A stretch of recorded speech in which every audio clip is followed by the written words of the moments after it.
Hey guys, welcome back to the Comic Book Lowdown. I'm Wellington, and today I'm bringing you guys another free digital comics review.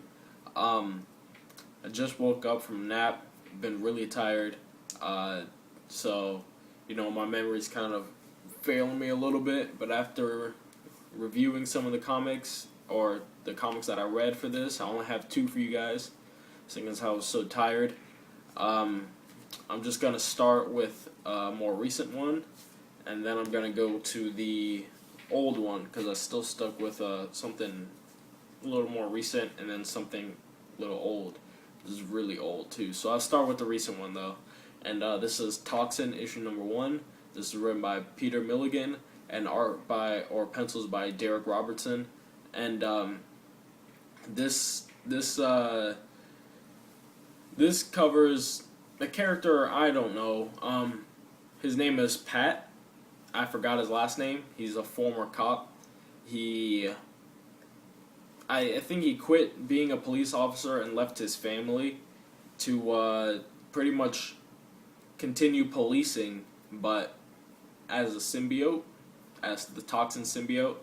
And it's kind of, I see some things that were brought up in Venom. Of course, this is older than Venom, but I've seen some things that are brought up in Venom done a little better in Venom, like somebody having to control the symbiote to do good is the main concept. And so, anyways, here we have Pat. He's trying to control the symbiote, and Riker's prison has just had a major breakout where a bunch of the criminals have, of course, broken out. And one criminal that he's focusing on is King Cobra. And he's a silly looking dude, but he's pretty mean once you get to his core. He does some damage, even though he's got a silly Cobra costume. It just looks funny. But so this is all about, this kind of has a Silence of the Lambs feel to it at some points, as Pat is he's illegally interrogating. He's impersonating a police officer so he can go interrogate somebody named Mr. Hyde, who of course bases himself off of Dr. Jekyll and Mr. Hyde, and he has 2 points where he can, he's normal but he's bad, and when he turns to Mr. Hyde, he's worse.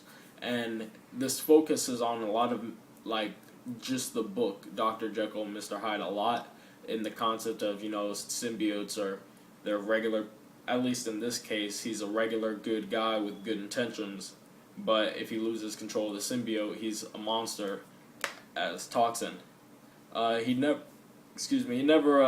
turns into a monster per se. He does become Toxin, and Toxin has the teeth and everything, but he doesn't, go out and hurt people, really. He actually just apprehends King Cobra. He actually hurts King Cobra, but he doesn't hurt innocent people.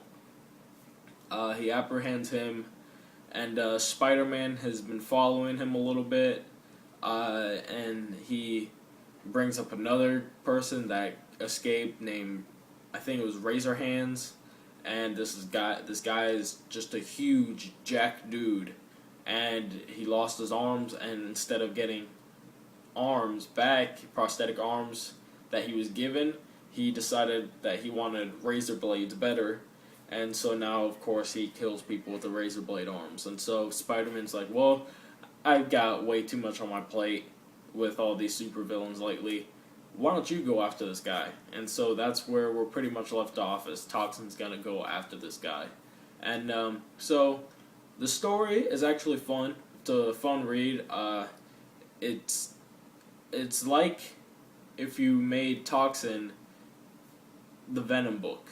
So it's like if the Venom book was Toxin, but not. Of course, that one I like better, but this has the same kind of feel to it. The art in here is really nice. Derek Robertson, he's really good artist. I really like the way he draws Toxin, except for some points where you can see it's almost like his eyes are glasses, because at one point they like show you Pat's eyes through Toxin's eyes, and I didn't like that. But the Toxin design is a lot cooler in this than I've seen before. In Venom is of course, where I first found out about Toxin. In Venom, he's this big, just purely red monster. It looks like he has dreads, and he has black eyes and just like white pupils.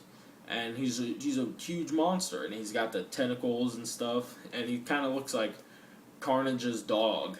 So that's what he looks like. But in here, he kind of looks like Spider-Man with a half red, half black thing going on, and the eyes are really cool. And then he has teeth when he's like, I guess, opening his mouth, because when he's not opening his mouth, he looks like he's wearing a mask. But when he opens his mouth, of course, he has teeth, like Venom like Venom teeth, actually, not Carnage, because Carnage has regular, or he just has black pointy teeth.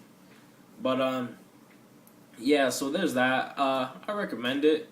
I wouldn't recommend it if you were trying to pay something pricey for it. Definitely not. But this is definitely like a $1.99 type issue. Just pick it up, read it, do whatever. But it's cool, it's fun.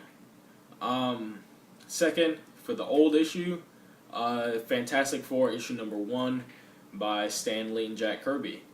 So this is one of the pickups that I got. Well, both of these books are from the pickups that I got in the huge Marvel Digital Comics giveaway. And I haven't read any Fantastic Four before this, so I thought this would be a great start. And it's of course very 60s, it actually moves very fast, yet slow, because, the story's going along, and then we stop the story, tell the origin, move the story along a little more.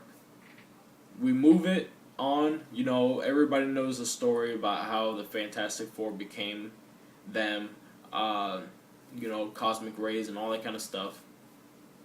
Doctor Doom was not part of this.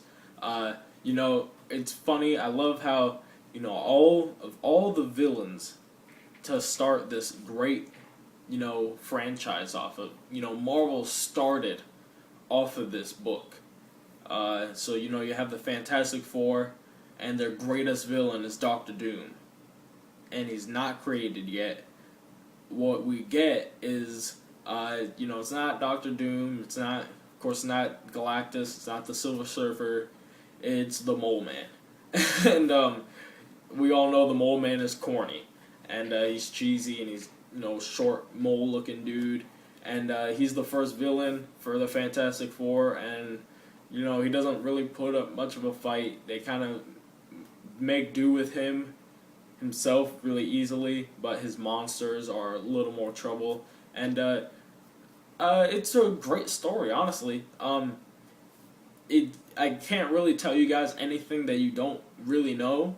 All I can tell you is that it goes some story, it like jumps into a story, then it gives you the origin, then it moves the story along a little more as we're getting rock slides, or not even rock slides, but it's like openings in the earth, and people are falling through, so the Fantastic Four are on the case. They go to find out what's going on. Johnny Storm and Reed Richards end up falling through one of these holes at Monster Isle, and that's how they find the Mole Man. And they go on to fight a bunch of monsters and try to apprehend the Mole Man. They leave him there, and a lot of things that you guys already know.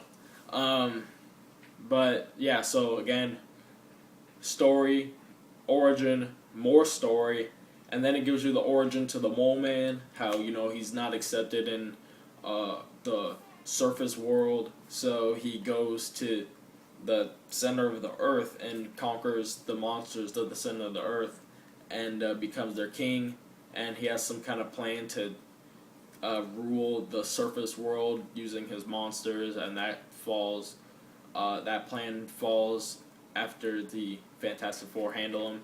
And it's a simple story, fun, art, and it's great. Writing is definitely dynamic.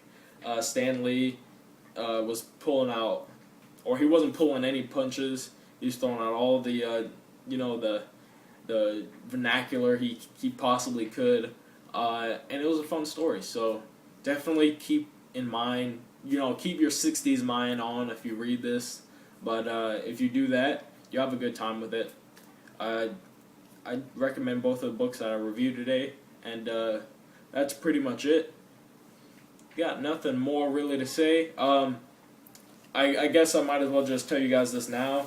I said in a video before I might do a trade paperback review on this, and that's just not gonna happen because I try to give Superman a chance, but him and his own book, and I know this is even the John Byrne stuff, which is supposed to be great, and it's Marv Wolfman, great writers and stuff, but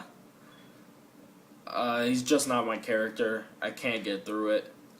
Sorry guys, I tried hard trying to get through this, but maybe if I pick up the first trade of it, the first volume, which has got like Batman and stuff and Bizarro and things like that, this just has some weird characters in it, and then it also has like Green Lantern and stuff, but that's way later in the book and I just can't get through it. There was some good stuff in it, but where I left off, I was just bored, and that's that. So I'm just gonna return it. Probably pick something else up that I know I'll like a lot better. Maybe Green Arrow or Green Lantern Green Arrow I saw. And then also have to get to these comics right up here from the contest that I won. I definitely have to get to those real quick. So, I've got a lot of stuff on my plate along with school and all this other kind of stuff. So I got to make some time. But anyways, I'm Wellington signing off the Comic Book Lowdown, and I'll see you guys next time.